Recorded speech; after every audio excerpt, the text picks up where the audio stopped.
안녕하세요, 시청자 여러분. 찢어진 드라마 채널을 찾아주신 모든 분들께 감사드립니다. 오늘 들려드릴 이야기는 정말 충격적이면서도 믿기 어려운 사연인데요. 이야기의 주인공은 34살 회사원 박하윤 씨입니다. 평범한 주말 저녁 거실에서 엄마와 함께 TV를 보고 있던 하윤 씨에게 믿을 수 없는 순간이 찾아왔어요. 거실 소파에 나란히 앉아 드라마를 시청하고 있던 하윤 씨와 54세 어머니 오미숙 씨. 화면 속에서는 달달한 로맨스가 펼쳐지고 있었죠.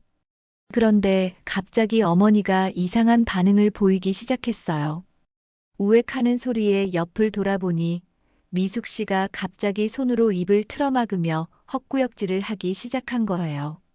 하윤 씨는 처음에는 별것 아니라고 생각했습니다. 어머니가 속이 안 좋으신가 하고 말이죠.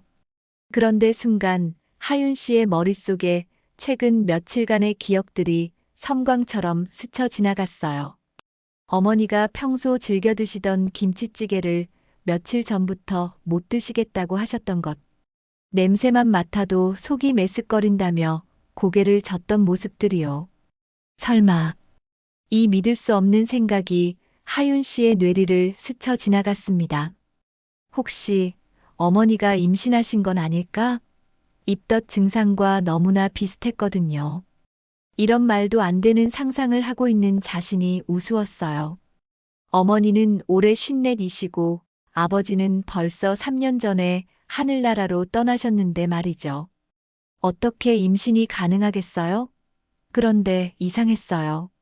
아무리 생각해봐도 어머니의 최근 행동들이 임신 초기 증상과 너무나 일치했거든요. 평소 좋아하시던 커피 향도 못 맡겠다고 하시고 쉽게 피곤해하시며 자주 졸음을 호소하셨던 것까지요. 하윤 씨는 황당한 상상을 떨쳐내려고 애썼어요.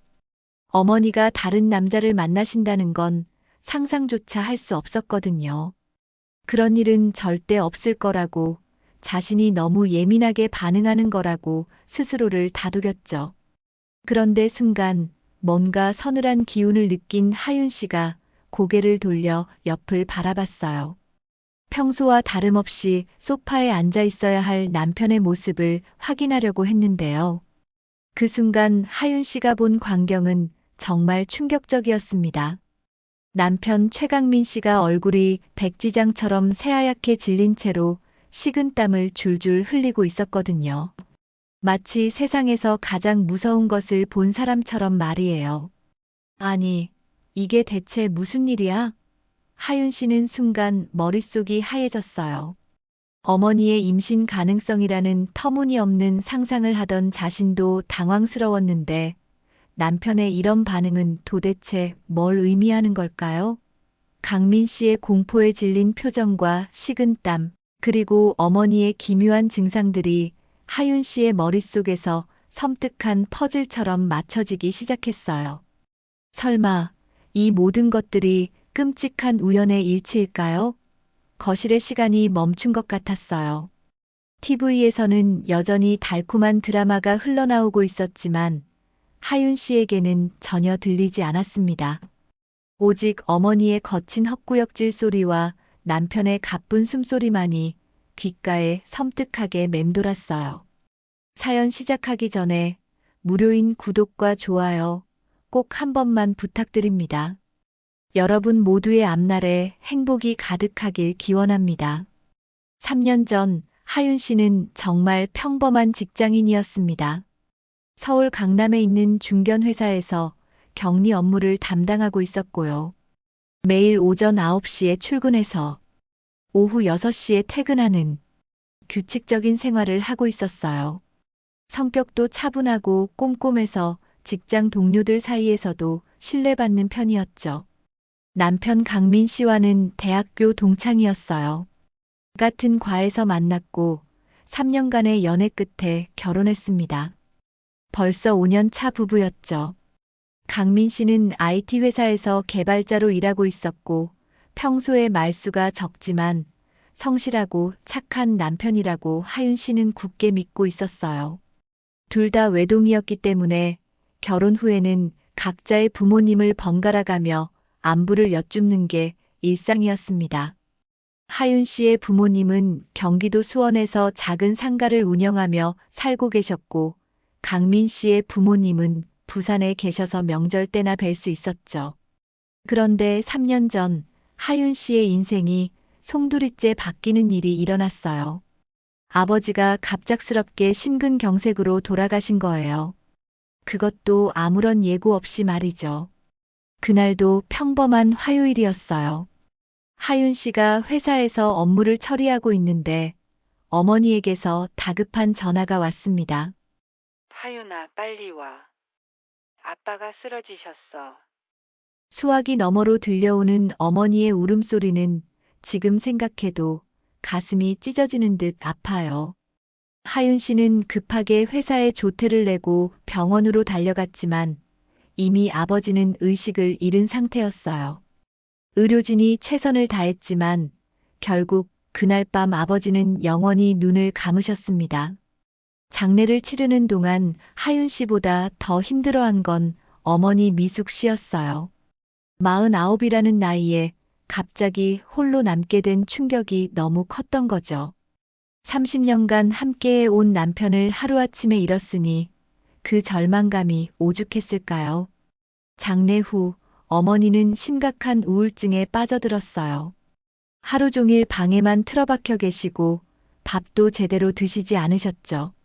하윤 씨가 수원 집에 찾아가 봐도 어머니는 멍하니 허공만 바라보고 계실 때가 많았어요. 그때 이런 제안을 한 건 다른 사람도 아닌 남편 강민 씨였습니다. 어머니 혼자 두면 안 될 것 같아. 우리 집에서 모시고 살자. 하윤 씨는 정말 깜짝 놀랐습니다. 요즘 시대에 장모를 모시고 살자고 먼저 제안하는 사위가 어디 있겠어요? 더구나 신혼 2년 차에 말이죠. 강민 씨는 하윤 씨에게 이렇게 말했어요. 어머니가 지금 상태로는 혼자 지내시기 어려울 것 같아.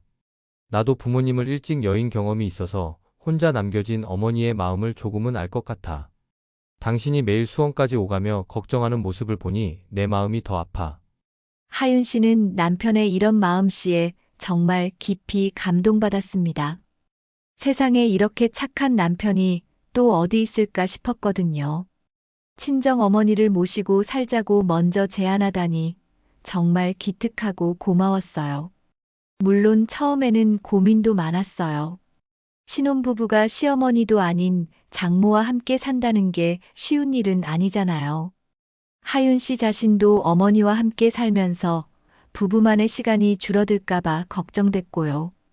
그런데 강민 씨가 정말 진심으로 어머니를 걱정하는 모습을 보니 더 이상 망설일 수가 없었어요. 남편이 이렇게까지 배려해 주는데 자신이 거절할 이유가 없었거든요. 그래서 장례를 치른 지 2달 후 미숙 씨는 수원 집을 정리하고 하윤 씨 부부가 살던 강남 아파트로 이사를 오셨어요. 30평짜리 아파트라 넓지는 않았지만 방이 2개라 어머니가 쓰실 수 있는 공간은 충분했죠. 처음 몇 달은 정말 조심스러웠어요. 하윤 씨는 어머니가 불편하지 않으시도록 최대한 신경 썼고 강민 씨도 어머니께 극진하게 효도했어요. 아침마다 어머니 안부를 여쭙고 퇴근하면서 어머니가 좋아하실 만한 간식이나 과일을 사오곤 했죠. 미숙 씨도 처음에는 조심스러워 하셨어요. 갓 결혼한 부부 집에 눌러 앉아 있는 게 미안하다며 자꾸 수원으로 돌아가겠다고 하셨거든요. 그럴 때마다 강민 씨가 먼저 나서서 어머니를 말렸어요. 장모님, 저희가 모시고 싶어서 그러는 거예요. 혼자 계시면 저희가 더 걱정돼요. 이런 말씀을 드리면서 정말 정성스럽게 어머니를 돌봤어요. 하윤 씨는 그런 남편을 보며 정말 결혼 잘했다는 생각을 했죠. 세상에 이런 효자 사위가 또 어디 있을까 싶었거든요. 시간이 지나면서 미숙 씨의 우울증도 조금씩 나아지기 시작했어요. 혼자 있을 때와 달리 가족들과 함께 있으니 적적함도 덜했고 특히 강민 씨가 워낙 잘해드려서 마음에 위안이 되셨던 것 같아요. 그렇게 3년이 흘렀습니다. 어느덧 미숙 씨는 하윤 씨 가족의 자연스러운 일원이 되었고 평범하고 행복한 가정을 꾸려가고 있다고 모든 사람들이 생각했어요. 하윤 씨 자신도 그렇게 믿고 있었고요. 지금 생각해보니 모든 게 연결되어 있었던 거죠. 그 이상한 일들이 언제부터 시작되었는지 차근차근 되짚어보면 참 소름 끼치는 패턴이 보여요. 함께 살기 시작한 첫 1년 동안은 정말 아무 문제가 없었어요. 오히려 가족 같은 분위기에서 모두가 행복했죠.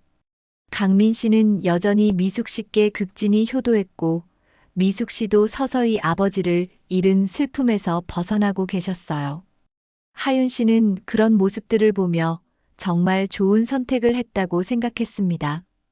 그런데 그로부터 1년 후부터 뭔가 미세하게 달라지기 시작했어요. 강민 씨가 야근을 한다며 늦게 들어오는 날이 점점 많아졌거든요. 처음에는 정말 회사 일이 바쁜가 보다 생각했어요. IT 업계가 워낙 야근이 많기로 유명하잖아요. 하윤 씨도 직장인이니까 남편의 상황을 충분히 이해했습니다. 오히려 고생하는 남편을 위해 야식을 준비해 놓기도 하고 피곤해할 때는 마사지도 해줬어요. 혹시 스트레스 받지 않을까 싶어서 늦게 들어오는 것에 대해 뭐라고 하지도 않았죠. 그런데 어머니 미숙 씨의 행동도 이상해지기 시작했어요. 갑자기 외출이 잦아졌거든요. 예전에는 아버지를 잃은 충격으로 집 밖으로 나가는 것도 힘들어 하셨는데 언제부턴가 친구들을 만난다며 자주 나가시기 시작했어요. 처음에는 하윤 씨가 정말 기뻤습니다. 어머니가 우울증에서 벗어나 사회생활을 다시 시작하시는 것 같아서 말이죠. 오히려 적극적으로 응원했어요. 외출하실 때마다 용돈도 넉넉히 드리고 예쁜 옷도 사드렸죠. 엄마 친구분들이랑 맛있는 거 드시고 오세요. 이렇게 말하며 배웅해 드렸거든요. 어머니가 다시 활기를 찾으시는 모습이 정말 대견하고 기뻤어요. 그런데 최근 몇 개월 사이에 정말 이상한 일들이 연달아 일어났어요. 처음에는 그냥 우연의 일치려니 생각했는데 지금 돌이켜보니 모든 게 의심스러워요. 첫 번째 이상한 일은 지난달에 일어났습니다. 하윤 씨가 남편 차를 청소하려고 했거든요. 강민 씨가 평소보다 더 바빠서 차 관리할 시간이 없다고 하더라고요. 그래서 하윤 씨가 주말에 차를 깨끗하게 정리해 주려고 했어요. 조수석을 청소하다가 뭔가 말랑한 게 손에 만져졌어요. 시트 아래쪽에 뭔가 끼어 있었거든요. 꺼내보니 어머니의 머플러였어요. 초록색 꽃무늬가 들어간 스카프로 작년 겨울에 하윤 씨가 사들인 거였죠. 그 순간 하윤 씨는 정말 이상했어요. 어머니가 언제 남편 차에 타셨을까 싶었거든요. 평소에 강민 씨와 미숙 씨가 함께 외출하는 일은 거의 없었어요. 장 보러 갈 때도 대부분 하윤 씨와 함께 가셨고 병원에 갈 때도 하윤 씨가 모셔다 드렸거든요. 하윤 씨가 어머니께 물어봤어요. 언제 강민이 차에 타셨냐고요. 그런데 미숙 씨의 반응이 묘했어요. 잠깐 당황하시는 표정을 지으시더니 이렇게 말씀하셨어요. 아, 그거. 며칠 전에 우연히 같이 나간 적이 있었는데 그때 떨어뜨린 모양이네. 그런데 하윤 씨가 기억하기로는 며칠 전에 어머니와 강민 씨가 함께 외출한 적이 없었어요. 아니면 하윤 씨 자신이 기억을 잘못하고 있는 걸까요? 그때는 그냥 넘어갔어요. 하윤 씨 자신이 착각했을 수도 있다고 생각했거든요. 워낙 바쁘게 살다 보니 어머니와 남편의 일정을 정확히 기억 못할 수도 있잖아요. 그런데 일주일 후에 더 이상한 일이 일어났어요. 하윤 씨가 회사에서 어머니께 전화를 드렸는데 전화 받으시는 어머니의 목소리가 평소와 달랐어요. 뭔가 급하게 전화를 받으신 것 같았고 목소리도 작게 속삭이듯 말씀하시더라고요. 그런데 통화 중에 배경에서 남자 목소리가 들렸어요. 분명히 누군가가 말하는 소리였는데 그 목소리가 너무 익숙했거든요. 하윤 씨는 순간 깜짝 놀랐어요. 그 목소리가 남편 강민 씨의 목소리와 똑같았거든요. 엄마 옆에 누구 있어요? 하윤 씨가 조심스럽게 물어봤어요. 그런데 미숙 씨는 당황한 듯한 목소리로 대답하셨어요. 아니야. 드라마 소리야. 어머니가 드라마 소리라고 했지만 하윤 씨는 분명히 사람 목소리를 들었어요. 그것도 회사에 있어야 할 강민 씨의 목소리를요. 과연 그 남자 목소리의 정체는 뭘까요? 하윤 씨는 그날 저녁 강민 씨에게 슬쩍 물어봤어요. 오늘 회사에서 일찍 나왔냐고요. 그런데 강민 씨는 하루 종일 회사에 있었다고 하더라고요. 아니, 그럼 어머니와 함께 있던 그 남자는 누구였을까요? 이런 일들이 한두 번이 아니었어요. 어머니가 집이라고 했는데 남자 목소리가 들린다거나 어머니 물건이 예상치 못한 곳에서 발견된다거나 하는 일들이 계속 반복됐어요. 하윤 씨는 점점 혼란스러워졌습니다. 설마 어머니가 다른 남자친구라도 생기신 건 아닐까? 54이라는 나이가 결코 늦은 나이는 아니니까 충분히 가능한 일이긴 했어요. 그런데 왜 하윤 씨에게는 말씀을 안 하실까요? 아니면 하윤 씨 자신이 너무 예민하게 생각하고 있는 걸까요? 최근에 업무 스트레스가 많아서 괜한 의심을 하고 있는 건 아닐까요? 이런 상황에서 하윤 씨가 할 수 있는 일은 많지 않았어요. 혼자서는 도저히 감당할 수 없을 정도로 복잡하고 괴로운 마음이었거든요. 그래서 하윤 씨는 평생 절친인 윤지수 씨에게 모든 걸 털어놓기로 결심했어요. 지수 씨는 하윤 씨와 대학교 때부터 친했던 사이로 결혼 후에도 계속 연락하며 지내던 친구였습니다. 무엇보다 입이 무거워서 비밀을 절대 누설하지 않는다는 점에서 하윤 씨가 가장 신뢰하는 사람이었죠. 주말 오후 하윤 씨는 지수 씨를 만나기 위해 강남역 근처 카페로 향했어요. 평소 같았으면 가벼운 안부 인사부터 시작했겠지만 이날만큼은 그럴 여유가 없었어요. 카페에 도착하자마자 하윤 씨는 지수 씨를 구석진 자리로 데려가 조심스럽게 입을 열었습니다. 지수 씨는 처음에 하윤 씨의 이야기를 듣고는 정말 믿을 수 없다는 표정을 지었어요. 눈을 동그랗게 뜨고는 이렇게 말했거든요. 야, 너 정말 정신없이 바쁘게 살아서 착각하는 거 아니야? 최서방이 그럴 리가 없어. 지수 씨도 강민 씨를 몇 번 만나본 적이 있었거든요.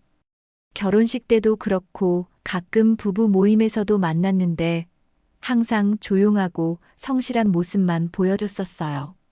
그래서 지수 씨로서는 강민 씨가 그런 일을 저지를 거라고는 상상도 할 수 없었던 거죠. 그런데 하윤 씨가 구체적인 증거들을 하나씩 말해주기 시작하자 지수 씨의 표정이 점점 심각해졌어요. 차에서 발견된 어머니의 머플러, 전화 통화 중 들린 남자 목소리, 어머니와 강민 씨의 이상한 일정 겹침 등등 말이에요. 특히 하윤 씨가 최근에 발견한 더 구체적인 증거들을 이야기하자 지수 씨는 완전히 분노하기 시작했어요. 얼굴이 새빨갛게 달아오르며 주먹을 꽉 쥐더라고요. 이 미친 놈들이. 정말. 하윤아, 너 이대로 있으면 안 돼. 확실한 증거를 잡아야 해. 지수 씨는 하윤 씨보다도 더 화가 나 있었어요. 자신의 소중한 친구가 이런 배신을 당하고 있다는 사실에 정말 견딜 수 없어 했거든요. 그리고는 진지한 표정으로 하윤 씨에게 조언을 해줬어요. 사설 탐정을 써봐. 내가 아는 사람이 있어. 정말 실력 있고 믿을 만한 곳이야. 지수 씨가 추천한 탐정 사무소는 서울 서초구에 있는 곳이었어요.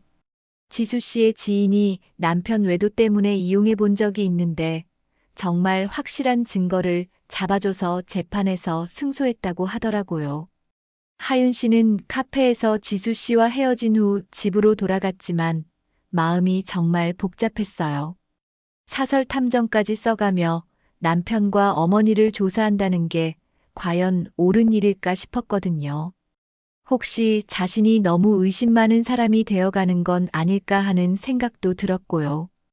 그날 밤부터 하윤 씨는 며칠 동안 거의 잠을 이루지 못했어요. 침대에 누워 있어도 머릿속으로는 온갖 끔찍한 상상들이 떠올랐거든요. 정말 어머니와 남편이 그런 관계일 가능성, 아니면 자신이 착각하고 있을 가능성. 어느 쪽이든 너무 끔찍했어요. 낮에는 평소처럼 회사에 출근해서 업무를 봤지만 집중이 전혀 되지 않았어요. 동료들이 말을 걸어와도 제대로 대답하지 못할 정도로 정신이 없었죠. 점심시간에도 밥이 목으로 넘어가지 않았고 화장실에서 혼자 눈물을 흘린 적도 있었어요. 집에 돌아와서도 마찬가지였어요.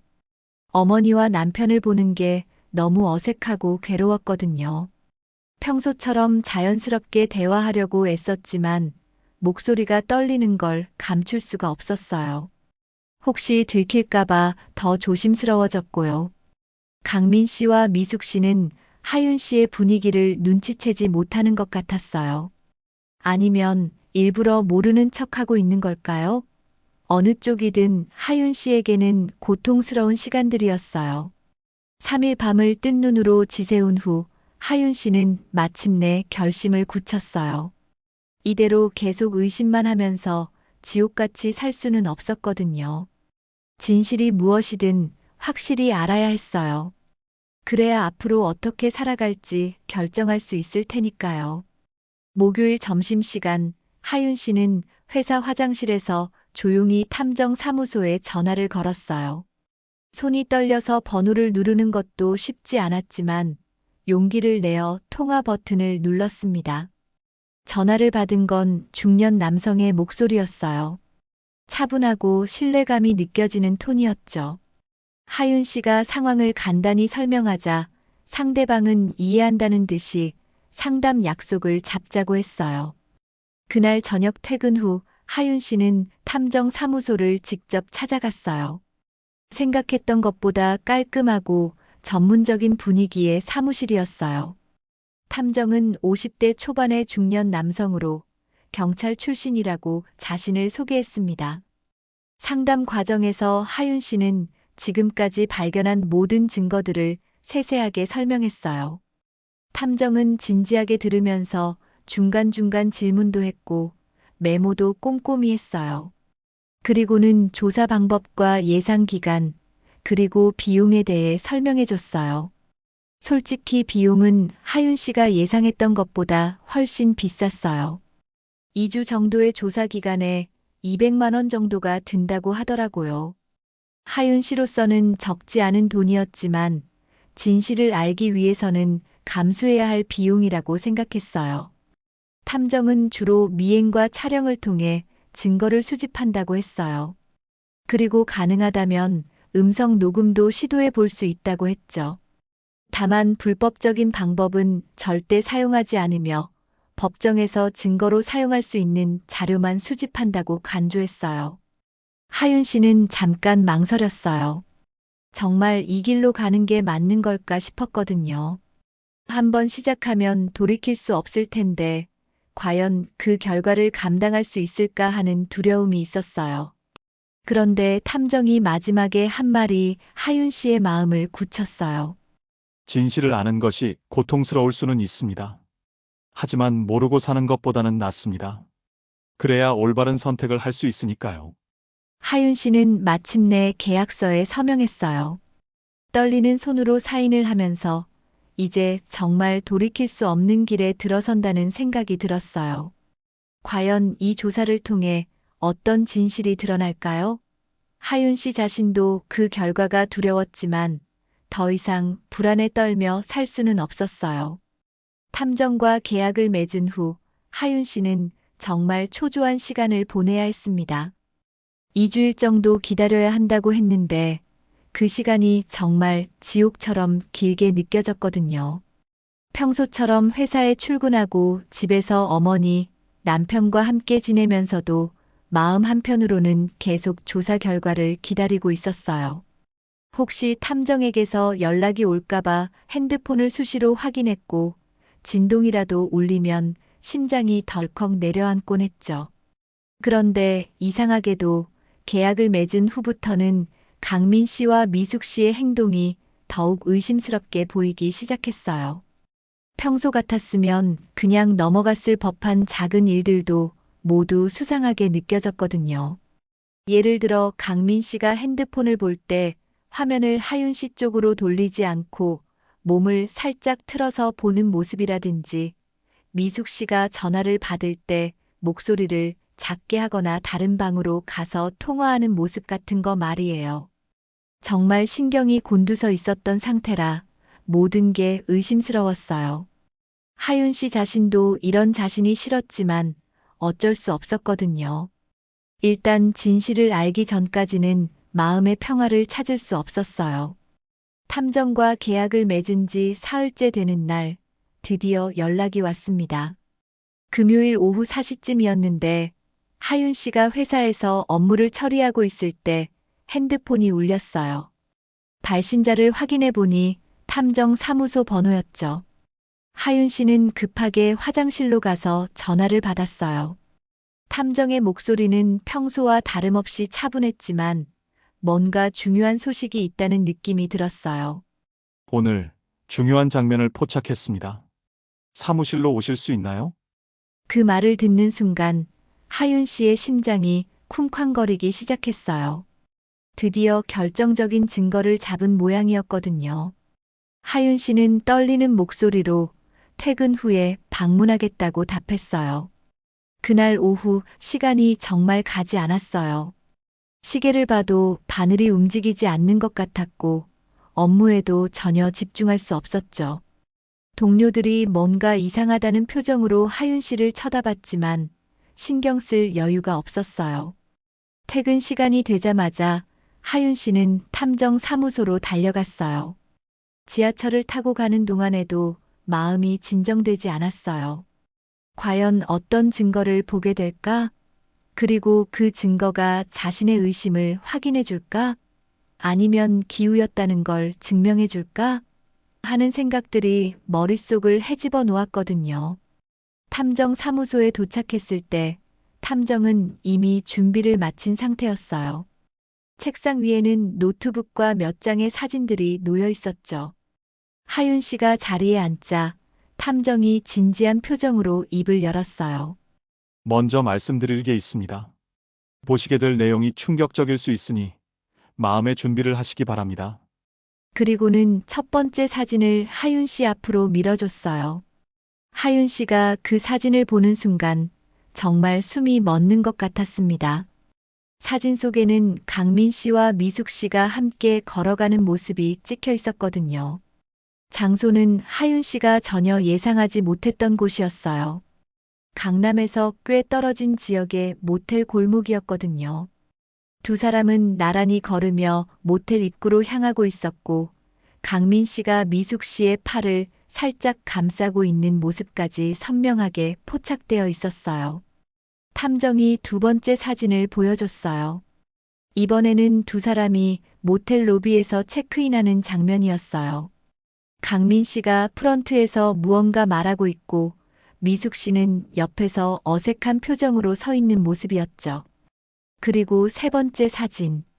두 사람이 모텔 복도를 걸어가는 뒷모습이었어요. 미숙 씨는 고개를 약간 숙이고 있었고, 강민 씨는 그런 미숙 씨를 살짝 에스코트하는 듯한 자세였어요. 하윤 씨는 사진들을 보면서 머릿속이 하얘졌어요. 정말 믿고 싶지 않았지만 증거는 너무나 명확했거든요. 사진 속의 인물들이 분명히 자신의 남편과 어머니였어요. 그런데 이상한 건 미숙 씨의 표정이었어요. 사진 속에서 미숙 씨는 뭔가 불안하고 당황하고 있는 것 같았거든요. 마치 자신이 원해서 그 자리에 있는 게 아닌 것 같은 어색하고 불편한 표정이었어요. 반면에 강민 씨는 비교적 자연스러워 보였어요. 마치 이런 일에 익숙한 사람처럼 말이죠. 미숙 씨의 팔을 잡고 안내하는 모습도 그렇고 체크인할 때의 자세도 그랬어요. 하윤 씨는 그 순간 모든 걸 이해했다고 생각했어요. 아, 남편이 순진한 어머니를 꿰어서 이런 끔찍한 일을 벌인 거구나. 어머니는 아버지를 잃은 슬픔과 외로움 때문에 판단력이 흐려진 상태였을 테고, 강민 씨가 그런 어머니의 약한 마음을 파고들어 이용한 거라고 생각했어요. 하윤 씨의 분노는 고스란히 강민 씨에게 향했습니다. 평소 그렇게 효자 행세를 하더니 실제로는 이런 더러운 속셈이 있었던 거죠.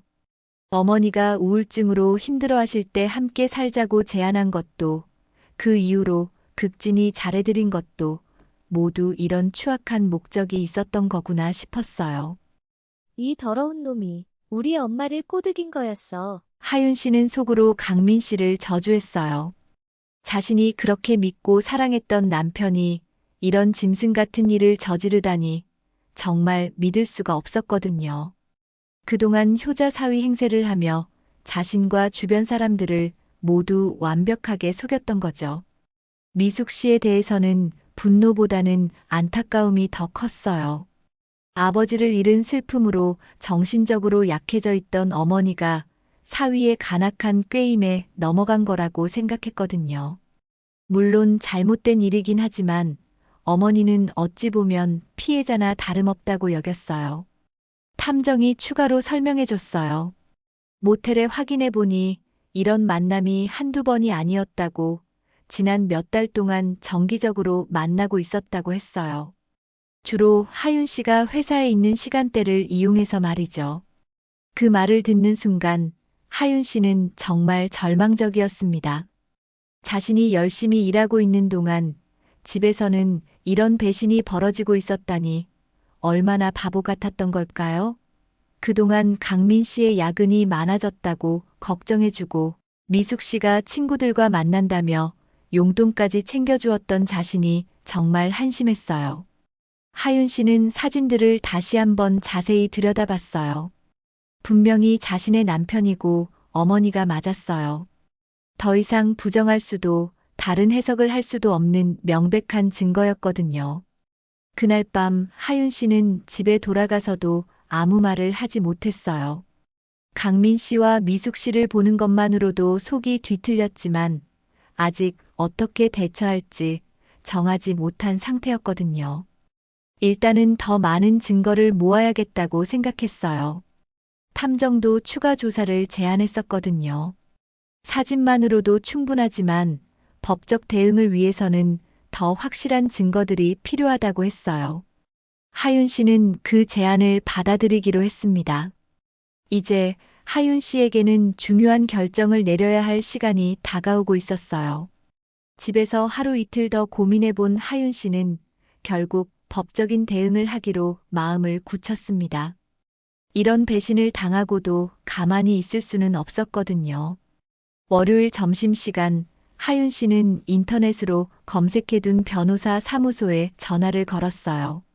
가정법 전문 변호사로 유명한 곳이었는데 특히 이혼 소송에서 승소율이 높다고 알려진 곳이었죠. 전화로 간단히 상황을 설명하고 상담 약속을 잡았습니다. 그날 오후 반차를 내고 하윤 씨는 서초동에 있는 법무법인을 찾아갔어요. 고층 빌딩 15층에 위치한 사무실은 생각보다 넓고 깔끔했어요. 접수 데스크에서 상담 신청을 하고 잠시 기다리는 동안 하윤 씨의 마음은 정말 복잡했습니다. 정말 이 길이 맞는 걸까? 법정까지 가는 게 옳은 일일까? 하는 생각이 계속 들었거든요. 아무리 배신당했다고 해도 5년간 함께한 남편이고 자신을 낳아 기른 어머니인데 말이에요. 10분 정도 기다린 후 상담실로 안내받았어요. 담당 변호사는 40대 중반의 여성분이었는데 차분하면서도 전문적인 인상을 주었어요. 이선우 변호사라고 자신을 소개하더라고요. 하윤 씨는 준비해간 탐정 사진들을 책상 위에 펼쳐놓고 자세한 상황을 설명했어요. 3년 전 아버지가 돌아가신 후 어머니와 함께 살게 된 경위부터 최근에 발견한 이상한 징후들, 그리고 탐정을 통해 확보한 증거까지 모든 걸 털어놓았습니다. 이 변호사는 사진들을 꼼꼼히 살펴보면서 중간중간 질문을 했어요. 언제부터 의심하기 시작했는지, 다른 증거는 없는지, 경제적 피해는 어느 정도인지 등등 정말 구체적으로 물어보더라고요. 그리고는 법적인 설명을 시작했어요. 먼저 현재 한국에서는 간통죄가 폐지되었지만 민사상 손해배상 청구는 여전히 가능합니다. 정신적 피해에 대한 위자료를 청구할 수 있다는 거죠. 또한 재산 분할에 대해서도 자세히 설명해 주셨어요. 결혼 후 형성된 재산에 대해서는 이혼 시 절반씩 나누는 게 원칙이지만 상대방의 유책행위가 있을 경우에는 비율을 조정할 수 있다고 했어요. 강민 씨의 불륜이 명백히 증명되면 하윤 씨에게 더 유리한 조건으로 재산을 분할받을 수 있다는 의미였죠. 무엇보다 충격적이었던 건 어머니에 대한 법적 대응 방안이었어요. 오미숙 씨 역시 불륜의 상대방으로서 박하윤 씨에게 정신적 피해를 끼쳤으므로 위자료 청구 대상이 될 수 있습니다. 하윤 씨는 그 말을 듣고 정말 당황했어요. 아무리 배신당했다고 해도 친어머니를 상대로 소송을 건다는 게 상상이 안 됐거든요. 그런데 이 변호사는 법적으로는 충분히 가능한 일이라고 단언했어요. 법은 가족관계를 따지지 않습니다. 피해를 입었다면 누구든 가해자에게 배상을 요구할 권리가 있습니다. 그 말이 하윤 씨에게는 정말 무겁게 다가왔어요. 법적으로는 가능하다고 해도 정서적으로는 받아들이기 어려운 일이었거든요. 이 변호사는 계속해서 소송 진행 과정에 대해 설명했어요. 먼저 조정 신청을 해볼 수도 있고 바로 본소송으로 들어갈 수도 있다고 했어요. 조정은 법정 다툼 없이 합의로 해결하는 방법이고 본소송은 재판관이 판결을 내리는 방식이라고 설명해 주셨죠. 그리고 소송 비용과 예상 기간에 대해서도 말씀해 주셨어요. 변호사 수임료와 인지대 등을 합쳐서 대략 500만 원 정도가 될 것 같다고 하셨고 기간은 빠르면 6개월, 길면 1년 정도 걸릴 수 있다고 했어요. 하윤 씨는 그 비용을 듣고 또 한 번 고민에 빠졌어요. 500만 원이라는 돈이 하윤 씨에게는 적지 않은 금액이었거든요. 그런데 이 변호사가 승소 가능성이 매우 높다고 말씀해 주셨어요. 탐정이 찍은 사진들만으로도 충분한 증거가 된다는 거였죠. 다만 한 가지 더 확실한 증거가 있으면 좋겠다고 하셨어요. 예를 들어 두 사람이 나누는 대화 내용이라든지 관계를 인정하는 발언 같은 걸 녹음할 수 있다면 재판에서 더욱 유리할 거라고 조언해 주셨어요. 그 순간 하윤 씨에게 아이디어가 떠올랐어요. 집에서 두 사람의 대화를 몰래 녹음하는 거였죠. 요즘에는 작은 녹음기들이 많이 나와 있으니까 눈에 띄지 않는 곳에 숨겨놓고 녹음할 수 있을 것 같았어요. 이 변호사는 그 아이디어에 대해 신중하게 말씀하셨어요. 불법 녹음은 증거로 채택되지 않을 수 있지만 자신의 집에서 이루어지는 대화이고 본인도 그 공간에 함께 있다면 법적 문제는 없을 거라고 하셨어요. 상담을 마치고 나온 하윤 씨는 마음이 한결 정리된 느낌이었어요. 법적으로 어떤 대응이 가능한지 알게 되었고 승소 가능성도 높다는 걸 확인했거든요. 무엇보다 혼자가 아니라는 생각이 들어서 마음이 든든했어요. 그날 저녁 하윤 씨는 인터넷으로 소형 녹음기를 주문했어요. 펜 모양으로 생긴 것과 USB 모양으로 생긴 것 2개를 샀는데 둘 다 정말 작아서 눈에 띄지 않을 것 같았어요. 배송은 이틀 후에 올 예정이었죠. 이틀을 기다리는 동안 하윤 씨는 어떻게 녹음을 할지 계획을 세웠어요. 거실 소파 아래나 식탁 같은 곳에 녹음기를 숨겨놓고 자연스럽게 대화를 유도해서 녹음하는 거였죠. 혹시 두 사람이 관계에 대해 이야기할 수도 있을 테니까요. 목요일 오후 드디어 녹음기가 배송되었어요. 생각했던 것보다도 더 작고 정교했어요. 완충하면 12시간 연속 녹음이 가능하다고 되어 있었고 음질도 상당히 선명했어요. 하윤 씨는 그 주말을 정말 조마조마하며 보내야 했어요. 금요일 저녁부터 거실 소파 밑에 펜 모양 녹음기를 숨겨놓고 식탁 아래쪽에도 USB 모양 녹음기를 붙여놨거든요. 토요일과 일요일 이틀 동안 녹음을 했는데 처음에는 별다른 내용이 나오지 않았어요. 그냥 평범한 가족 대화들만 녹음되었죠. 뉴스에 대한 이야기라든지 날씨 얘기라든지 정말 일상적인 대화들만 있었어요. 하윤 씨는 점점 초조해졌습니다. 혹시 두 사람이 자신을 의식해서 조심스럽게 행동하는 건 아닐까 싶었거든요. 아니면 정말 자신이 착각하고 있는 건 아닐까 하는 생각도 들었어요. 탐정이 찍은 사진이 있긴 하지만 그것만으로는 뭔가 부족한 느낌이었어요. 그런데 월요일 저녁 드디어 결정적인 순간이 왔습니다. 하윤 씨가 회사에서 야근을 하게 되었거든요.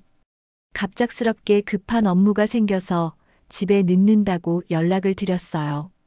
그날 밤 10시가 넘어서 집에 돌아온 하윤 씨는 평소와 다름없이 인사를 했어요. 강민 씨와 미숙 씨도 자연스럽게 대답하면서 늦은 시간까지 고생했다며 걱정해 주더라고요. 다음 날 아침 하윤 씨는 출근하기 전에 녹음기들을 회수했어요. 그리고 회사에서 점심시간에 녹음 파일들을 확인해 봤는데 어제 저녁에 녹음된 파일에서 정말 충격적인 내용이 들어 있었어요. 하윤 씨가 야근한다고 연락한 후 대략 30분 뒤쯤의 대화였어요.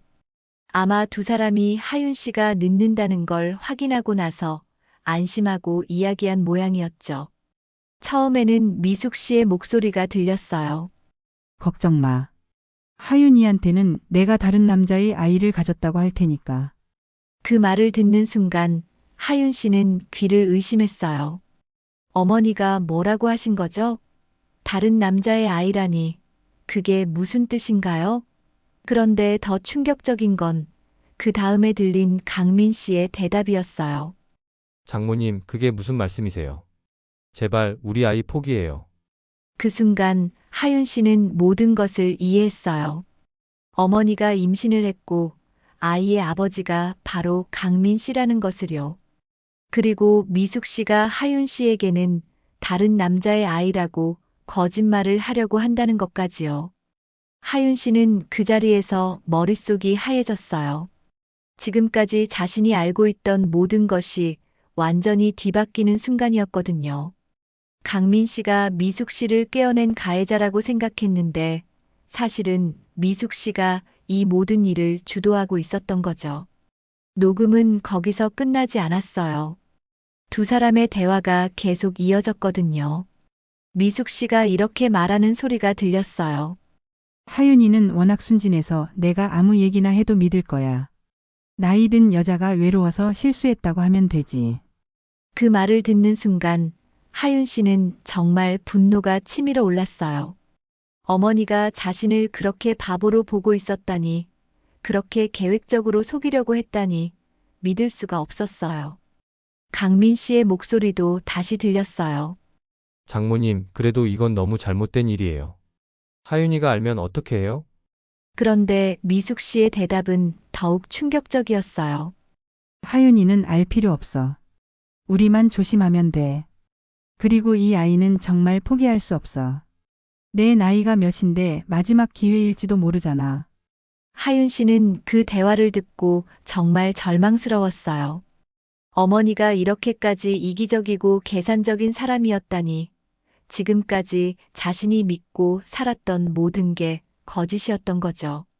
특히 충격적이었던 건 미숙 씨가 임신을 포기할 생각이 전혀 없다는 점이었어요. 오히려 이 아이를 낳아서 기르겠다는 의지를 보이고 있었거든요. 그러면서 하윤 씨에게는 다른 남자의 아이라고 거짓말을 하려고 했던 거죠. 강민 씨는 계속 걱정스러워하는 목소리였어요. 하윤이가 언젠가는 알게 될 텐데요. 아이가 태어나서 DNA 검사라도 하게 되면 그러자 미숙 씨가 단호하게 대답했어요. 그때 가서 생각해보자. 일단 지금은 하윤이를 속이는 게 중요해. 나중에 정말 어쩔 수 없으면 그때 진실을 말하든지. 하윤 씨는 그 말을 듣고 정말 기가 막혔어요. 어머니가 이렇게까지 뻔뻔하게 자신을 속이려고 한다니, 그 계획에 강민 씨도 동참하고 있다니, 정말 믿을 수가 없었어요. 녹음 파일에는 두 사람이 앞으로의 계획에 대해 이야기하는 내용도 들어 있었어요. 미숙 씨는 며칠 안에 하윤 씨에게 임신 사실을 알리고 아는 남자가 있었는데 헤어졌다는 식으로 거짓말을 하겠다고 했어요. 그리고 강민 씨에게는 절대 입 밖에 내지 말라고 신신당부했죠. 하윤 씨는 화장실에 가서 녹음 파일을 다시 한번 들어봤어요. 혹시 자신이 잘못 들었나 싶어서요. 그런데 들을 때마다 더욱 분명해졌어요. 어머니와 남편이 자신을 완전히 바보로 만들려고 공모하고 있었던 거죠. 지금까지 하윤 씨는 강민 씨만 원망하고 있었어요. 순진한 어머니를 깨어낸 나쁜 남편이라고 생각했거든요. 그런데 사실은 정반대였던 거예요. 미숙 씨가 이 모든 일의 주도자였고 강민 씨는 오히려 걱정하고 있었던 거죠. 물론 강민 씨도 잘못된 일에 동참한 건 사실이에요. 아무리 미숙 씨가 먼저 유혹했다고 해도 장모와 그런 관계를 맺는다는 건 용서받을 수 없는 일이었거든요. 그런데 하윤 씨가 생각했던 것과는 가해자와 피해자의 역할이 완전히 바뀌어 있었던 거예요.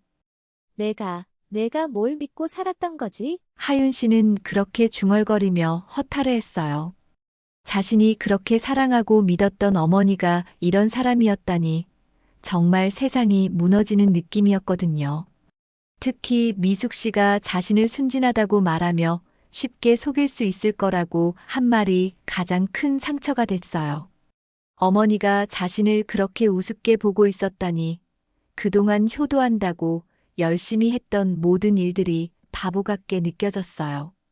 하윤 씨는 그날 오후 내내 일에 집중할 수 없었어요. 머릿속에서는 계속 녹음 파일의 내용이 맴돌았거든요.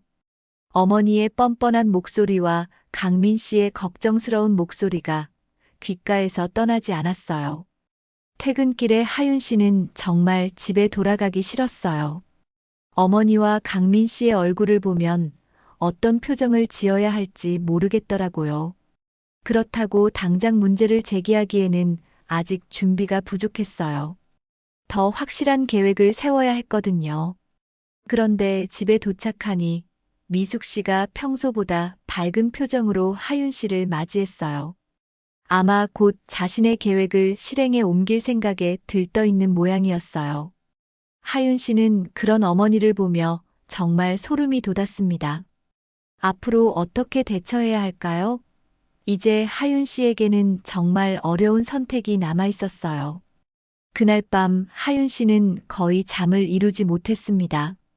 녹음 파일을 몇 번이고 다시 들어보면서 어머니의 뻔뻔한 말들을 곱씹어 봤거든요.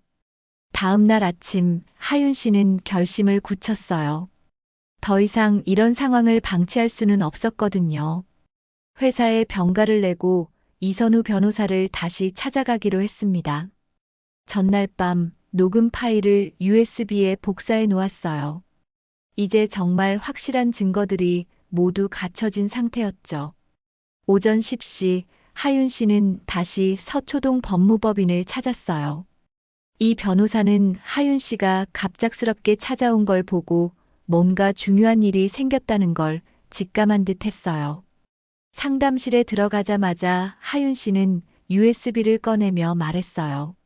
정말 중요한 증거를 확보했다고 변호사님이 들어보시면 깜짝 놀라실 거라고 했죠. 이 변호사는 노트북에 USB를 연결하고 녹음 파일을 재생했어요. 처음에는 평범한 가정 내 대화 소리가 들렸지만 핵심 부분이 나오자 변호사의 표정이 점점 진지해졌습니다. 특히 미숙 씨가 하윤이한테는 다른 남자의 아이라고 거짓말하겠다고 말하는 부분에서는 이 변호사도 놀란 표정을 감추지 못했어요. 그리고 강민 씨가 우리 아이라고 말하는 부분에서는 고개를 끄덕이며 뭔가 메모를 했죠. 녹음이 끝나자 이 변호사는 잠시 침묵을 지켰어요. 그리고는 하윤 씨를 바라보며 진지하게 말했습니다. 박하윤 씨, 이것만으로도 충분히 승소 가능합니다. 아니, 승소를 확신할 수 있습니다. 이 변호사는 녹음 파일의 법적 가치에 대해 자세히 설명해 줬어요. 두 사람의 불륜 관계를 직접적으로 증명하는 대화 내용이고 더구나 임신 사실과 그것을 숨기려는 음모까지 드러나 있다고 했어요. 이보다 더 확실한 증거는 없다는 거였죠. 그런데 하윤 씨에게는 더 중요한 질문이 있었어요. 혼자서 고민했던 그 문제를 변호사에게 물어봤거든요. 변호사님, 저희 어머니를 상대로도 소송이 가능한가요? 물론 가능합니다. 상속권 박탈까지도 요구할 수 있습니다. 이 변호사는 법적 근거를 들어 설명해 줬어요. 미숙 씨의 행위는 단순한 불륜을 넘어서서 사기와 배신에 해당한다고, 특히 녹음에서 드러난 것처럼 계획적으로 딸을 속이려 했다는 점에서 더욱 악질적이라고 평가했어요. 또한 아버지가 돌아가신 후 받은 유산에 대해서도 문제를 제기할 수 있다고 했어요.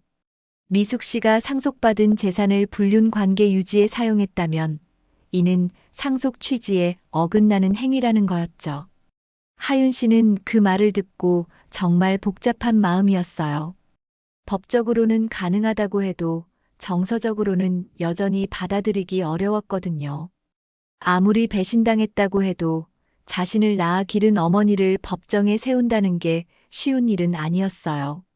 그런 하윤 씨의 마음을 알아챈 이 변호사가 조심스럽게 말했어요. 물론 가족을 상대로 소송하는 게 쉬운 결정은 아닙니다. 그렇지만 때로는 잘못된 일에 대해서는 분명한 책임을 묻는 것이 옳습니다. 특히 녹음에서 드러난 오미숙 씨의 태도를 보면 진심으로 반성하고 있다고 보기 어렵습니다. 이런 상황에서는 법적 조치가 필요할 수도 있습니다. 그래야 다시는 이런 일이 반복되지 않을 테니까요. 이 변호사는 구체적인 소송 방안에 대해서도 설명해 줬어요. 강민 씨를 상대로는 이혼 소송과 위자료 청구, 미숙 씨를 상대로는 정신적 피해 배상과 상속권 박탈 요구를 동시에 진행할 수 있다고 했어요. 상속권 박탈이라는 말을 듣는 순간 하윤 씨는 또 한 번 충격을 받았어요. 그게 정확히 무슨 의미인지 물어봤더니 이 변호사가 자세히 설명해 줬어요. 아버지가 돌아가시면서 미숙 씨가 상속받은 재산들, 예를 들어 수원의 상가 건물이나 예금 같은 것들을 모두 회수할 수 있다는 의미였어요. 미숙 씨의 행위가 상속 취지에 어긋나고 가족 관계를 파괴했다는 이유로 말이죠. 그 말을 듣는 순간 하윤 씨는 정말 복잡한 감정에 휩싸였어요. 한편으로는 어머니가 당연한 대가를 치러야 한다는 생각이 들었지만 다른 한편으로는 너무 가혹한 처벌이 아닌가 싶기도 했거든요. 이 변호사는 하윤 씨의 그런 심정을 이해한다며 시간을 갖고 천천히 결정해도 된다고 했어요. 다만 증거가 이렇게 확실한 상황에서는 가능한 한빨리 법적 절차를 시작하는 게 좋다고 조언했어요. 하윤 씨는 상담실에서 1시간 가까이 고민했어요. 이 변호사도 재촉하지 않고 기다려줬죠. 그동안 하윤 씨의 머릿속에서는 수많은 생각들이 스쳐 지나갔어요. 어머니와 함께했던 지난 3년간의 시간들, 아버지가 돌아가신 후 함께 슬퍼했던 순간들, 그리고 어머니가 조금씩 회복되어 가는 모습을 지켜봤던 기억들이 떠올랐어요. 그런데 동시에 어제 들었던 녹음 파일의 내용도 생각났어요. 어머니가 자신을 순진하다고 말하며 쉽게 속일 수 있을 거라고 한 그 뻔뻔한 목소리 말이에요.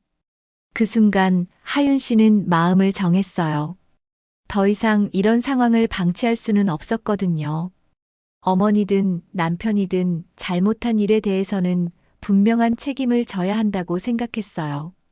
소송 진행하겠습니다. 어머니와 남편 모두를 상대로 법적 조치를 취하겠습니다. 하윤 씨의 결심을 확인하고 나서 이 변호사는 구체적인 절차에 대해 설명하기 시작했어요. 먼저 이혼 조정 신청을 하고 동시에 미숙 씨를 상대로 한 손해배상 청구도 접수하겠다고 했어요. 예상 소송 기간은 최소 6개월에서 최대 1년 정도가 될 것 같다고 했고 비용은 앞서 말했던 대로 500만 원 정도 될 것 같다고 재차 확인해 줬어요. 하윤 씨는 그 모든 조건에 동의했어요. 그리고 가능한 한 빨리 절차를 시작해달라고 요청했습니다.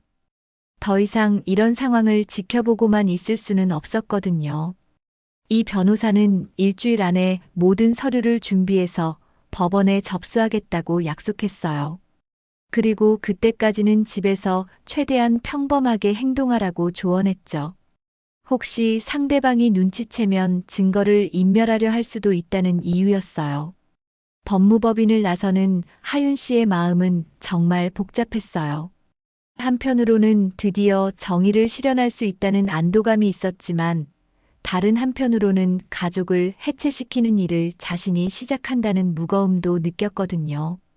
그렇지만 이미 선택한 길이었어요. 더 이상 망설일 수도 돌이킬 수도 없었습니다.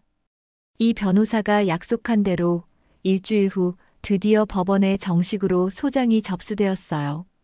그 일주일 동안 하윤 씨는 집에서 평소처럼 행동해야 했어요.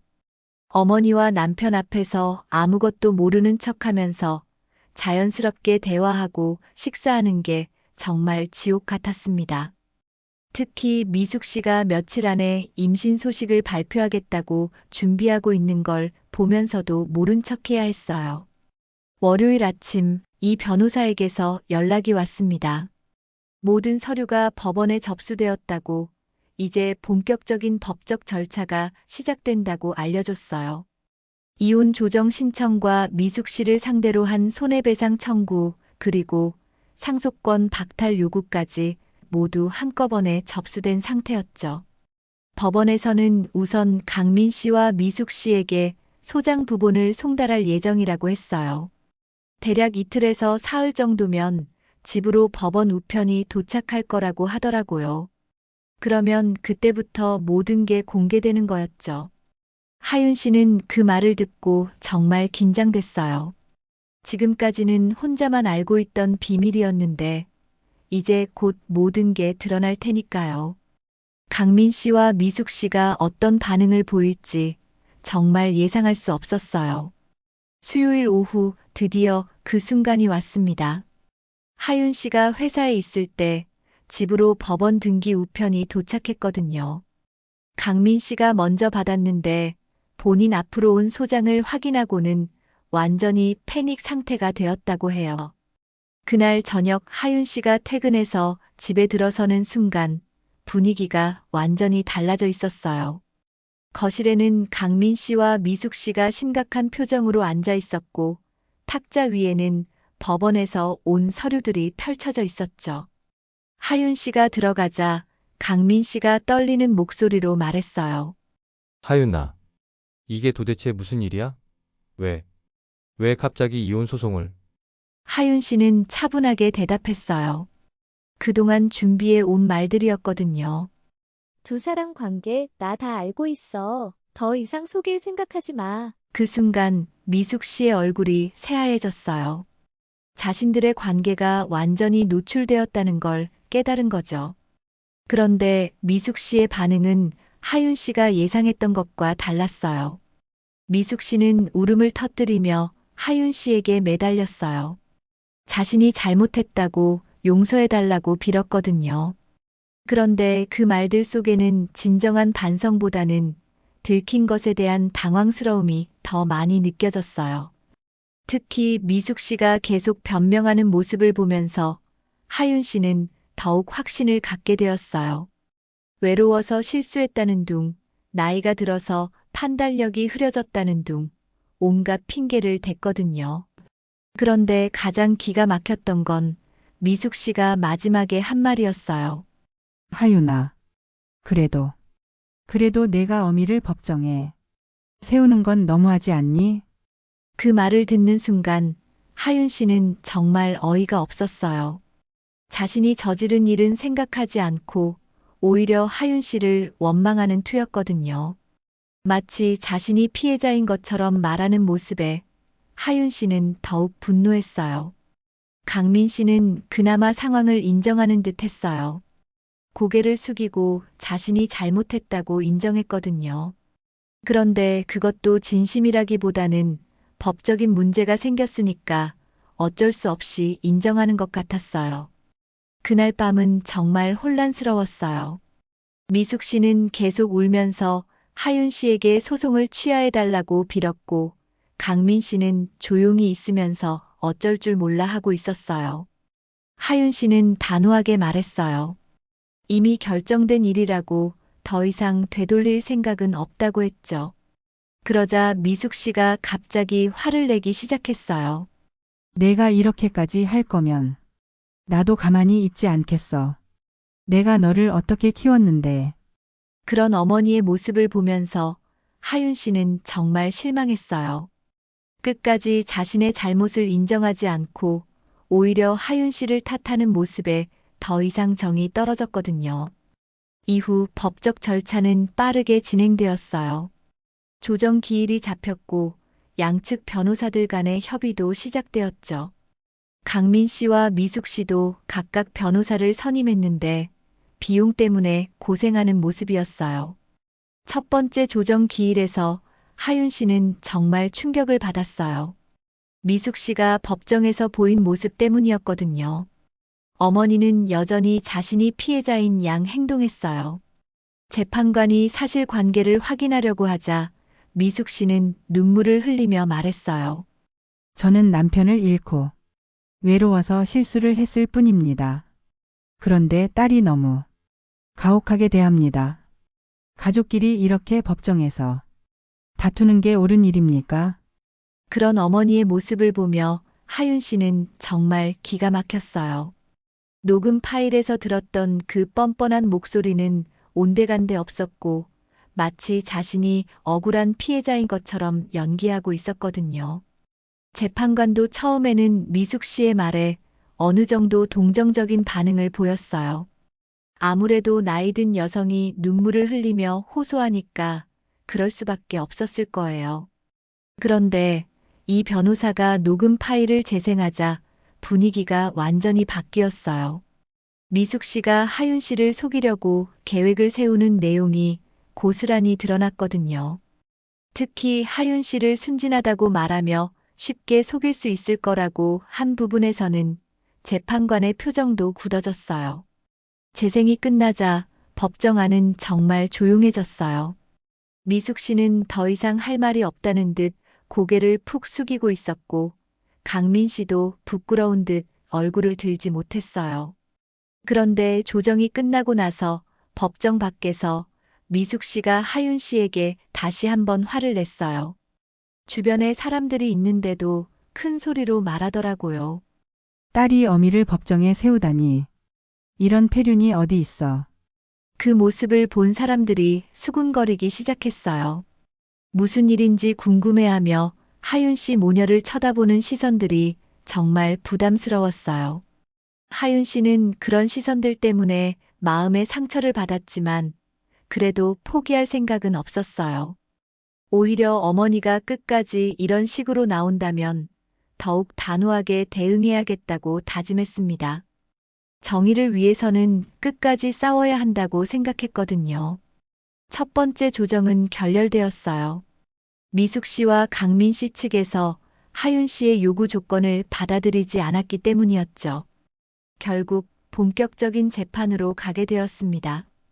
본격적인 재판이 시작되면서 하윤 씨에게는 상상도 못했던 추가적인 진실들이 밝혀지기 시작했어요. 이 변호사가 상대방 측을 상대로 추가 조사를 진행하면서 정말 충격적인 사실들을 발견한 거였거든요. 재판 준비 과정에서 이 변호사는 강민 씨의 금융거래 내역을 조사했어요. 이혼 소송에서는 재산 분할을 위해 상대방의 경제 상황을 파악하는 게 중요했거든요. 그런데 조사 결과가 나오자 이 변호사도 깜짝 놀랐어요. 강민 씨에게 거액의 부채가 있었던 거예요. 그것도 보통 대출이 아니라 사채 업체로부터 빌린 돈이었죠. 총 3천만 원이 넘는 빚이었는데 대부분이 작년과 올해 사이에 생긴 것들이었어요. 이 변호사가 더 자세히 조사해 보니 그 돈의 용도가 드러났습니다.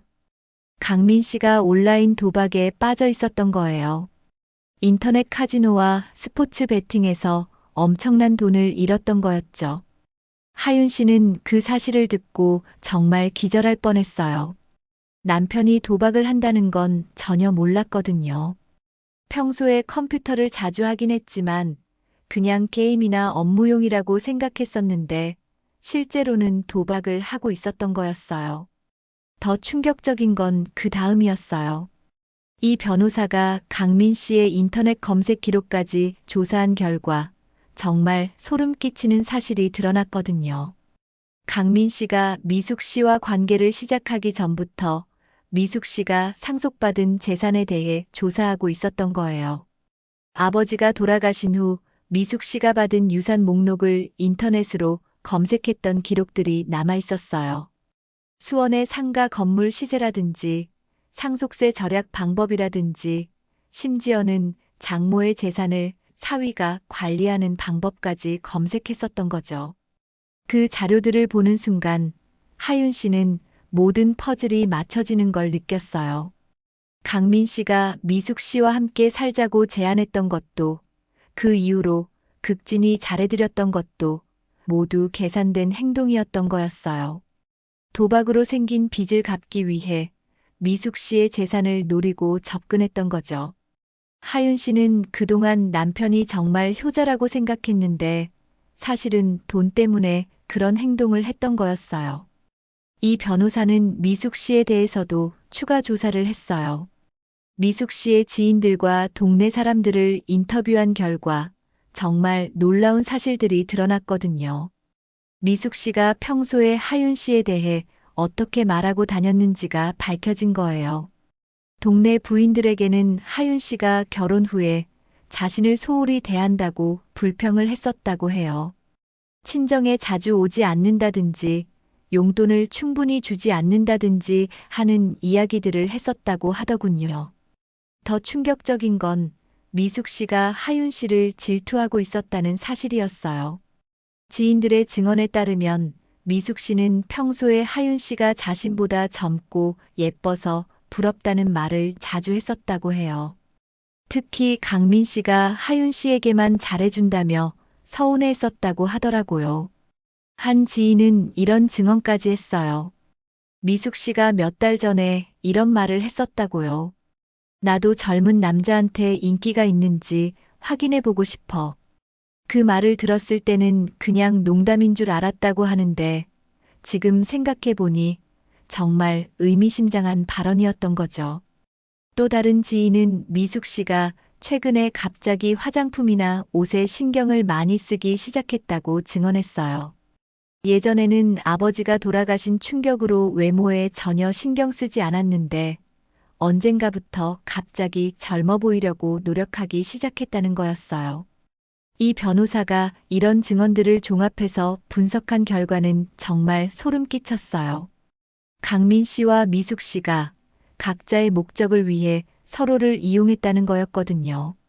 강민 씨는 도박 빚을 해결하기 위해 미숙 씨의 재산을 노렸고 미숙 씨는 외로움과 하윤 씨에 대한 질투심 때문에 젊은 사위를 통해 자신의 매력을 확인하려고 했던 거예요. 둘 다 하윤 씨는 안중에도 없었던 거죠. 오직 자신들의 이익과 욕망만 생각하고 있었던 거예요. 그런데 가장 충격적인 사실은 따로 있었어요. 이 변호사가 미숙 씨의 병원 기록을 조사하던 중에 발견한 건데 미숙 씨의 임신이 계획된 것이었다는 증거를 찾은 거예요.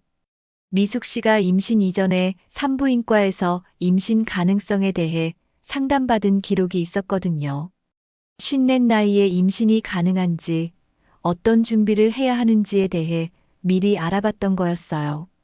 그 기록을 보는 순간 하윤 씨는 정말 경악했어요. 어머니의 임신이 우연한 실수가 아니라 계획적인 행동이었다니요. 이 변호사는 더 놀라운 분석을 제시했어요. 미숙 씨가 임신을 통해 하윤 씨에게 충격을 주려고 했던 것 같다는 거였어요. 녹음에서도 들렸듯이 처음에는 다른 남자의 아이라고 거짓말을 하려고 했는데 그것도 하윤 씨를 더욱 혼란스럽게 만들려는 계획의 일부였을 가능성이 높다는 거였죠. 즉, 미숙 씨는 하윤 씨가 충격받고 혼란스러워하는 모습을 보면서 어떤 우월감이나 복수심을 느끼려고 했던 것 같다는 분석이었어요. 정말 소름 끼치는 일이었죠. 하윤 씨는 이런 사실들을 하나씩 알게 되면서 정말 분노가 치밀어 올랐어요. 자신이 얼마나 철저하게 이용당하고 속았는지 깨달았거든요. 하윤 씨 자신은 이 모든 끔찍한 계획의 피해자였을 뿐이었죠. 특히 분노스러웠던 건 두 사람이 하윤 씨의 순진함을 철저히 이용했다는 점이었어요. 하윤 씨가 가족을 믿고 사랑하는 마음을 악용해서 자신들의 욕망을 채우려고 했던 거거든요.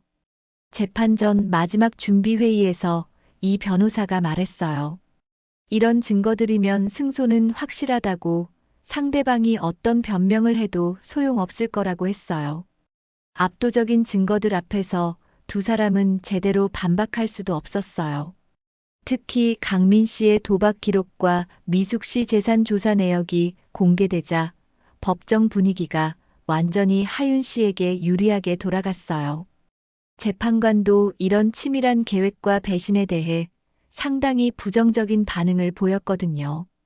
강민 씨 측 변호사는 도박 중독은 질병이라며 선처를 호소했지만 이 변호사가 준비한 자료들 앞에서는 별다른 효과를 거두지 못했어요. 미숙 씨 측에서도 마찬가지였죠. 녹음 파일과 병원 기록들이 너무 명확했거든요. 재판 과정에서 미숙 씨는 계속 눈물을 흘리며 자신도 피해자라고 주장했어요. 외로움 때문에 판단력을 잃었다는 식으로 변명했죠. 그런데 이 변호사가 임신 상담 기록을 제시하자 더 이상 할 말이 없어 보였어요. 가장 결정적이었던 건 재판관이 직접 녹음 파일을 들어본 순간이었어요. 재판관의 표정이 정말 굳어졌거든요. 딸이 어미를 법정에 세우다니 폐륜이라며 계속 피해자 행세를 하던 미숙 씨였지만 결국 재판 결과는 하윤 씨의 완승이었어요. 이혼은 당연히 인정되었고 강민 씨에게는 위자료 1억 원이 책정되었어요.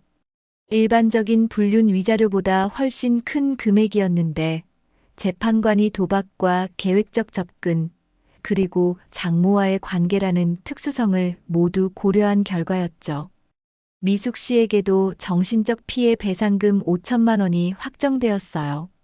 그리고 가장 충격적이었던 건 상속권 박탈 판결이었어요. 아버지가 남긴 수원 상가 건물의 소유권이 하윤 씨에게 완전히 넘어가게 된 거였거든요. 재판관은 판결문에서 이렇게 명시했어요. 오미숙 씨의 행위는 가족관계의 근본을 파괴하는 배신 행위로 상속 재산을 받을 자격을 상실했다고 판단한다. 그 순간 미숙 씨는 정말 절망적인 표정을 지었어요. 상가 건물은 현재 시세로 3억 원이 넘는 가치였거든요. 임대료만으로도 매월 상당한 수입이 나오는 소중한 자산이었는데 그 모든 걸 잃게 된 거였어요. 강민 씨도 마찬가지였어요. 1억 원의 위자료는 현재 그의 경제 상황으로는 감당하기 어려운 금액이었거든요. 게다가 도박 빚까지 있는 상태에서 추가로 거액을 배상해야 하니 완전히 파산 상태가 된 거였죠. 재판이 끝나고 나서 며칠 후 예상하지 못했던 일들이 벌어지기 시작했어요. 누군가가 재판 과정에서 나온 녹음 파일과 증거들을 온라인에 올린 거였거든요. 처음에는 누가 올렸는지 알 수 없었는데 나중에 알고 보니 방청객 중 한 명이었어요. 재판이 공개로 진행되다 보니 녹음 파일 내용이 그대로 노출된 거였죠. 유튜브와 각종 커뮤니티 사이트에는 장모와 사위의 불륜이라는 자극적인 제목으로 이들의 이야기가 퍼져나갔어요. 특히 미숙 씨가 딸을 바보라고 말하는 녹음 부분은 정말 큰 화제가 되었거든요. 댓글들은 대부분 미숙 씨와 강민 씨를 비난하는 내용이었어요. 어떻게 이런 일이 가능하냐며 분노하는 사람들이 대부분이었죠. 반면 하윤 씨에 대해서는 동정과 응원의 메시지들이 많았어요. SNS에서도 마찬가지였어요. 정말 엄청난 속도로 퍼져나갔거든요.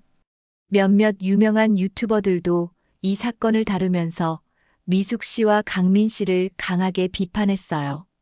이런 온라인 확산은 두 사람의 일상생활에 직접적인 타격을 주기 시작했어요. 미숙 씨가 평소에 참여하던 동네 사교 모임에서는 부인들이 연락을 완전히 끊었거든요. 미숙 씨가 그렇게 자랑하던 인맥들도 하나둘 등을 돌렸어요. 누구도 이런 스캔들에 연루되고 싶어 하지 않았던 거죠. 동네 마트에서 장을 보러 가도 사람들이 수군거리며 쳐다보는 시선을 견디기 어려워했어요. 강민 씨의 상황은 더욱 심각했어요. 직장에서 소문이 퍼지기 시작한 거였거든요. 처음에는 조용히 넘어갈 수 있을 거라고 생각했는데 온라인에 영상까지 퍼지면서 동료들이 모두 알게 된 거였어요. IT 업계는 생각보다 좁은 세계라서 소문이 빠르게 퍼졌어요. 회사 내부 메신저에서도 강민 씨에 대한 이야기가 오가기 시작했고 상사들도 부담스러워하기 시작했거든요. 결국 강민 씨는 회사에서 압박을 받고 사직서를 제출하게 되었어요. 명목상으로는 자진 퇴사였지만 사실상 해고나 다름없었죠. 이런 스캔들로 회사 이미지에 타격을 줄 수 없다는 게 이유였어요. 온라인 커뮤니티에서는 이 사건이 정말 뜨거운 화제였어요. 특히 여성들 사이에서는 미숙 씨에 대한 분노가 대단했거든요. 어떻게 친딸에게 이런 일을 할 수 있느냐며 강하게 비판했어요. 댓글 중에는 이런 것들이 있었어요. 진짜 이런 엄마가 어디 있어? 딸한테 이럴 거면 왜 낳았나? 사위도 사위지만 장모가 더 문제네. 나이가 들어도 부끄러운 줄 알아야지. 하윤 씨 진짜 불쌍하다. 가족한테 이런 배신 당하면 누굴 믿고 살아? 이런 반응들이 쏟아졌어요. 대부분의 사람들이 하윤 씨 편에 서서 두 사람을 강하게 비난했거든요. 하지만 하윤 씨에게는 이런 온라인 확산도 부담스러운 일이었어요. 자신의 사생활이 이렇게 공개되는 것이 편하지는 않았거든요. 그렇지만 동시에 진실이 밝혀지고 많은 사람들이 자신을 지지해주는 것에 대해서는 위안을 느꼈어요. 무엇보다 이런 사회적 제재가 미숙 씨와 강민 씨에게는 법적 처벌 이상의 타격을 주고 있었어요. 앞으로 이 지역에서는 정상적인 생활을 하기 어려울 정도였거든요. 특히 미숙 씨는 그렇게 중시하던 체면과 사회적 지위를 완전히 잃게 되었어요. 이제 그녀에게 남은 건 거의 없다고 봐도 무방한 상황이었죠. 이혼과 재판이 모두 끝난 후 하윤 씨에게는 완전히 새로운 현실이 기다리고 있었어요. 처음에는 정말 막막했거든요. 34살에 갑자기 혼자가 된다는 것, 그것도 이런 충격적인 배신을 겪고 나서 다시 시작한다는 게 쉬운 일은 아니었어요. 무엇보다 사람을 믿는다는 것 자체가 너무 어려워졌거든요. 재판이 끝나고 한 달 정도는 정말 힘든 시간이었어요. 하윤 씨는 거의 대인 기피증에 가까운 상태가 되었거든요. 새로운 사람들과 만나는 것도 부담스럽고 기존 지인들조차 만나기 어려웠어요. 혹시 자신의 이야기를 알고 있을까봐 혹은 동정 어린 시선으로 바라볼까봐 두려웠거든요. 집에서만 지내며 배달 음식으로 끼니를 때우는 날이 많았어요. 그런 하윤 씨를 지켜본 절친 지수 씨가 정말 큰 힘이 되어줬어요. 거의 매일 안부를 물어봤고 주말마다 찾아와서 함께 시간을 보내려고 노력했거든요. 처음에 하윤 씨는 지수 씨마저도 만나기 싫어했어요. 자신의 비참한 모습을 보여주고 싶지 않았거든요. 그런데 지수 씨가 포기하지 않고 계속 연락하면서 조금씩 마음을 열기 시작했어요. 지수 씨는 하윤 씨에게 상담을 받아보라고 권했어요. 혼자서는 이런 트라우마를 극복하기 어려울 거라고 전문가의 도움을 받는 게 좋겠다고 조언해줬거든요. 처음에는 거부감이 있었지만 지수 씨가 함께 가겠다고 하면서 용기를 낼 수 있었어요. 강남에 있는 심리 상담센터를 찾아가서 정기적으로 상담을 받기 시작했죠. 상담을 받으면서 하윤 씨는 조금씩 자신의 감정을 정리할 수 있었어요. 분노와 배신감, 그리고 자책감까지 복잡하게 얽혀있던 마음을 천천히 풀어나갔거든요. 특히 도움이 되었던 건 자신이 잘못한 게 아니라는 걸 인식하는 과정이었어요. 처음에는 자신이 너무 순진했다고, 더 일찍 눈치챘어야 했다고 자책했었거든요. 그런데 상담사가 말해줬어요. 신뢰는 잘못이 아니에요. 배신한 사람들이 잘못한 거죠. 그 말이 하윤 씨에게는 정말 큰 위로가 되었어요. 자신이 가족을 믿고 사랑했던 것은 잘못이 아니라는 걸 깨달았거든요. 상담을 받기 시작한 지 2달 정도 지나서부터는 조금씩 외부 활동도 시작했어요. 지수 씨와 함께 카페에 가거나 영화를 보는 정도였지만 그것만으로도 큰 발전이었죠. 그리고 하윤 씨에게는 중요한 결정을 내려야 할 시간이 왔어요. 직장을 옮기는 문제였거든요. 기존 회사에서는 자신의 이야기가 어느 정도 알려져 있었고 그런 시선들이 부담스러웠어요. 아버지가 남겨준 상가 건물에서 나오는 임대료 덕분에 경제적으로는 여유가 생겼어요. 매월 어느 정도의 안정적인 수입이 있었거든요. 그래서 굳이 급하게 일할 필요는 없었지만 하윤 씨는 이를 통해 새로운 시작을 하고 싶었어요. 몇 군데 회사에 이력서를 넣었는데 다행히 좋은 곳에서 연락이 왔어요. 판교에 있는 중견 IT 회사였는데 업무 환경도 좋고 사람들도 친절해 보였거든요. 면접을 보러 갔을 때 하윤 씨는 정말 떨렸어요. 새로운 사람들과 만나는 것 자체가 오랜만이었거든요. 합격 통보를 받았을 때 하윤 씨는 정말 기뻤어요. 새로운 환경에서 새로운 시작을 할 수 있다는 희망이 생겼거든요. 새 직장에서 만난 동료들은 하윤 씨의 과거에 대해 전혀 모르는 상태였어요. 그래서 하윤 씨는 정말 편안하게 지낼 수 있었죠.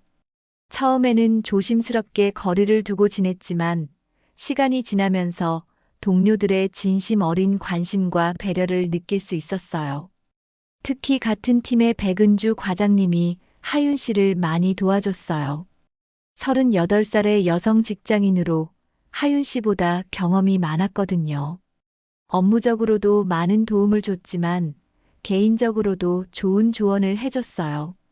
은주 씨는 하윤 씨가 뭔가 힘든 일을 겪었다는 걸 눈치챘지만 직접 묻지는 않았어요.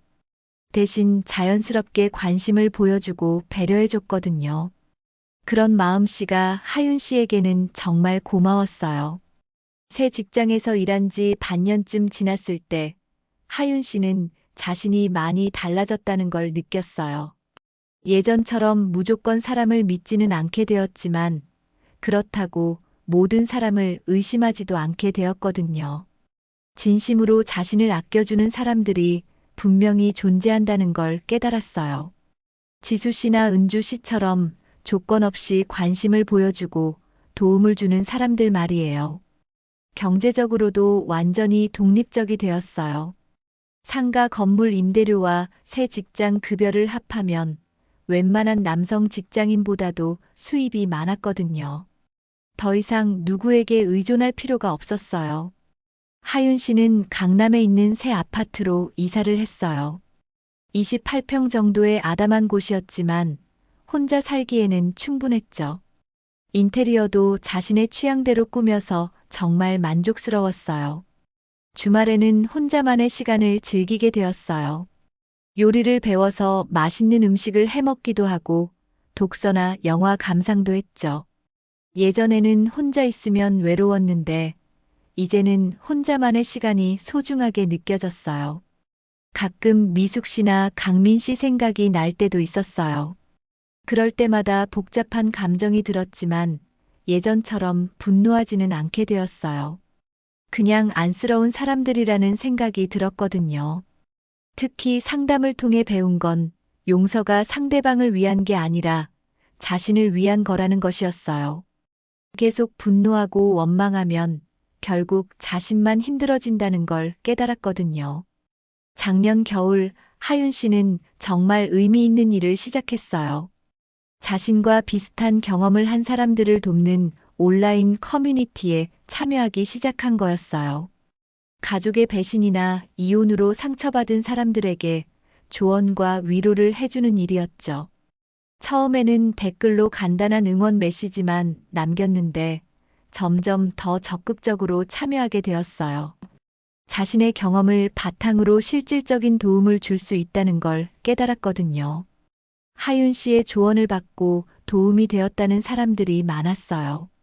특히 법적 대응 방법이나 심리적 회복 과정에 대한 조언이 인기가 많았죠. 그런 반응들을 보면서 하윤 씨는 자신의 경험이 헛되지 않았다는 걸 느꼈어요. 올해 봄에는 정말 특별한 만남도 있었어요. 회사 동료들과 함께 참여한 러닝 모임에서 만난 김시우 씨였어요. 38살의 대학 교수로 정말 따뜻하고 진실한 사람이었거든요. 처음에는 그냥 러닝 동료 정도로 만났는데 몇 번 함께 한강에서 러닝을 하며 서로에 대해 알게 되었어요. 시우 씨는 하윤 씨의 과거에 대해 알게 된 후에도 전혀 달라지지 않았어요. 오히려 더 따뜻하게 대해줬거든요. 물론 하윤 씨는 아직 새로운 연애를 시작할 준비가 완전히 되지는 않았어요. 그렇지만 시우 씨 같은 사람이 있다는 것만으로도 희망을 느꼈거든요. 언젠가는 다시 누군가를 믿고 사랑할 수 있을 거라는 확신이 들었어요. 지난주에 하윤 씨는 정말 뜻깊은 결정을 내렸어요. 상가 건물 임대료의 일부를 가정폭력이나 이혼으로 어려움을 겪는 여성들을 돕는 단체에 기부하기로 한 거였어요. 매월 200만 원씩 꾸준히 기부할 계획이었죠. 자신이 받은 상처를 다른 사람들이 겪지 않도록 돕고 싶었거든요. 아버지가 남겨준 재산을 이런 의미 있는 일에 사용한다면 아버지도 기뻐하실 거라고 생각했어요. 어제 저녁 하윤 씨는 새 아파트 베란다에서 야경을 바라보며 혼자 생각에 잠겼어요. 지난 2년간의 시간들을 되돌아보니 정말 파란만장했지만 결국은 자신에게 좋은 경험이었다는 생각이 들었거든요. 물론 아직도 가끔은 외롭고 힘들 때가 있어요. 그렇지만 예전처럼 절망적이지는 않아요. 자신만의 인생을 살아갈 수 있다는 자신감이 생겼거든요. 하윤 씨는 그날 밤 일기장에 이런 글을 적었어요. 이제 진짜 내 인생을 살아보자. 정말 의미 있는 다짐이었어요. 더 이상 누구에게 의존하지 않고 자신의 선택으로 만들어가는 인생 말이에요. 오늘 이야기는 여기까지입니다. 여러분께서는 어떻게 들으셨나요? 사연자분께 따뜻한 응원의 댓글 남겨주시면 큰 힘이 될 거예요. 구독과 좋아요는 저에게 가장 큰 응원이 됩니다. 언제나 함께 해주시는 여러분, 진심으로 감사합니다. 다음에도 더 깊은 이야기로 찾아뵙겠습니다.